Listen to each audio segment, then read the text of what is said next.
नमस्कार।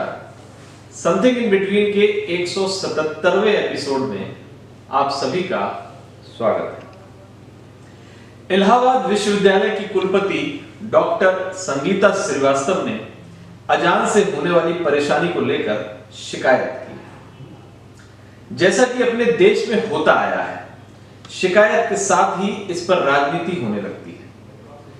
सभी राजनीतिक दल अपने अपने वोट बैंक के हिसाब से बयान देने लगे। किसी ने कुलपति की शिकायत का समर्थन किया तो विरोधियों ने कहा कि कुलपति एक धर्म विशेष के खिलाफ लोगों के मन में जहर भर रही हैं। बहरहाल, कुलपति की शिकायत के बाद मस्जिद की मीनारों पर लगे लाउड स्पीकरों का रुख दूसरी ओर मोड़ दिया गया। लाउड स्पीकर की आवाज की तीव्रता को भी कम कर दिया गया। मतलब समस्या को खत्म कर इसे टालने की कवायद शुरू हुई है। हालांकि यह सवाल दूसरा है। सवाल है कि हम धर्म के नाम पर क्या और किस हद तक हासिल करना चाहते हैं। उत्तर प्रदेश में ही बीते हफ्ते एक मुस्लिम किशोर की इसलिए पिटाई कर दी गई कि उसने प्यास लगने पर मंदिर का पानी पीने का पाप किया था।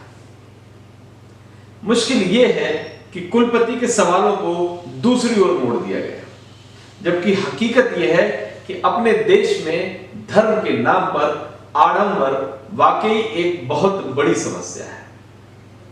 एक वर्ग धर्म के नाम पर कुछ भी करने पर आमदा है। यह वर्ग धर्म के नाम पर अतिरिक्त और कई बार अस्वीकार्य अधिकार हासिल करता है, जबकि धर्म के डर से इससे प्रताड़ित वर्ग प्रतिक्रिया व्यक्त करने के बदले मौन रहने में अपनी भलाई समझता है। सवाल किसी एक धर्म का नहीं है। ज्यादातर धर्मों में धर्म के नाम पर आडंबरों का हौवा खड़ा किया जाता है। जरा सोचिए, एक मस्जिद या एक मंदिर में लाउड स्पीकर की जरूरत ही क्या है?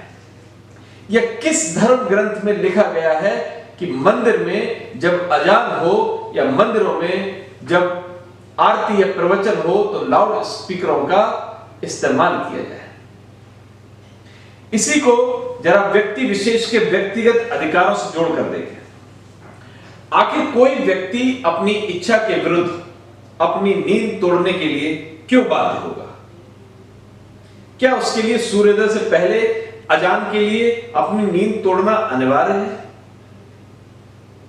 इनसे कोई सवाल नहीं करता कि जब अजान आया या आरती आई उस समय लाउड स्पीकर का आविष्कार भी नहीं हुआ था। ऐसे में धर्मस्थलों पर धर्म के ठेकेदारों ने लाउड स्पीकरों को अनिवार्य जरूरतों में किस आधार पर शामिल कर लिया है?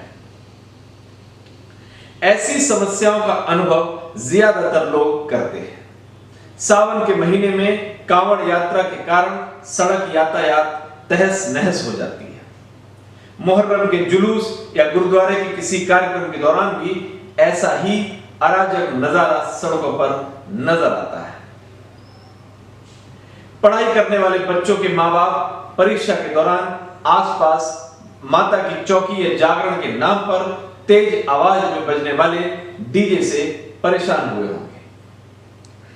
सवाल है कि अपने देश में धर्म के नाम पर आडंबर के खिलाफ कोई आवाज क्यों नहीं उठ रही? आवाज उठ भी रही है तो उसे राजनीतिक रंग क्यों दिया जा रहा है? जाहिर तौर पर ऐसे मामलों में सख्ती बरतने की जरूरत है। देश की सड़कों पर धार्मिक प्रतीकों के बहाने कब्जे की समस्या विकराल हो रही है। लोग धर्म के आवरण में कुछ भी करने पर आमदा है। आखिर इन्हें किसने संविधान से ऊपर उठने का अधिकार दिया है?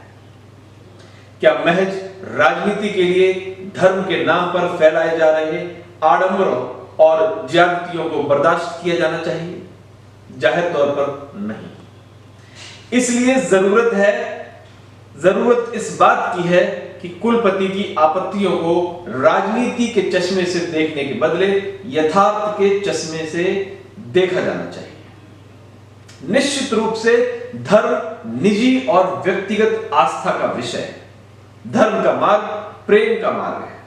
धर्म हमें दूसरों से प्रेम करना सिखाता है। धर्म में आडंबरों की घुसपैठ के कारण इसके मूल चरित्र को बदलने का प्रयास किया जा रहा है। इस्लाम में एक तबका जिहाद के सहारे दुनिया को नष्ट करने पर आमदा है। धर्म के ठेकेदारों ने इन्हें बताया है कि इस्लाम के इतर दूसरे धर्म के लोगों की हत्या जायज है। न सिर्फ जायज है बल्कि इससे जन्नत के साथ सैकड़ों की संख्या में हूरें नसीब होती है। दूसरे धर्मों में जड़े जमाए ऐसे ही वर्ग ने धर्म को आडंबर बनाने में अहम भूमिका निभाई है। किसी धर्म में सड़क पर नमाज पढ़ना, लाउड स्पीकर लगाकर तेज आवाज में अजान देने को परिपाटी बना दिया गया है। किसी धर्म में कांवड़ यात्रा का मतलब आस्था की जगह धर्म का शक्ति प्रदर्शन हो गया है। मतलब आप धर्म का आवरण ओढ़कर हर सीमा को पार कर सकते हैं। जाहिर तौर पर इस सोच को बदलने की जरूरत है। हमें लोगों को समझाने की जरूरत है कि धर्म और ईश्वर प्रेम सिखाता है। भय से ईश्वर की उपासना का कोई लाभ नहीं है, मगर कोशिश धर्म को भय का रूप देने की है। इस स्थिति में बदलाव की जरूरत है। बदलाव के लिए धर्म पर राष्ट्रव्यापी बहस की जरूरत है। न सिर्फ बहस बल्कि इसके बाद एक निष्कर्ष पर पहुंचने की जरूरत है, क्योंकि धर्म जो कुछ भी है उसे उसी रूप में समझना और स्वीकार करना चाहिए। धर्म की अपने सुविधा अनुसार व्याख्या ने दुनिया में शांति के सामने सबसे बड़ी चुनौती खड़ी कर दी है। इसी व्याख्या ने दुनिया में आतंकवाद को जन्म दिया है। इसी व्याख्या ने व्यापक असहिष्णुता को जन्म दिया है। इसी व्याख्या ने धार्मिक स्थलों पर लाउड स्पीकरों को अनिवार्य बना दिया है। जरूरत धर्म की ऐसी व्याख्या देने वालों की हजामत करने की है, क्योंकि अंतिम सच तो यही है कि ईश्वर एक है और उन तक पहुंचने के मार्ग अलग अलग है। नमस्कार।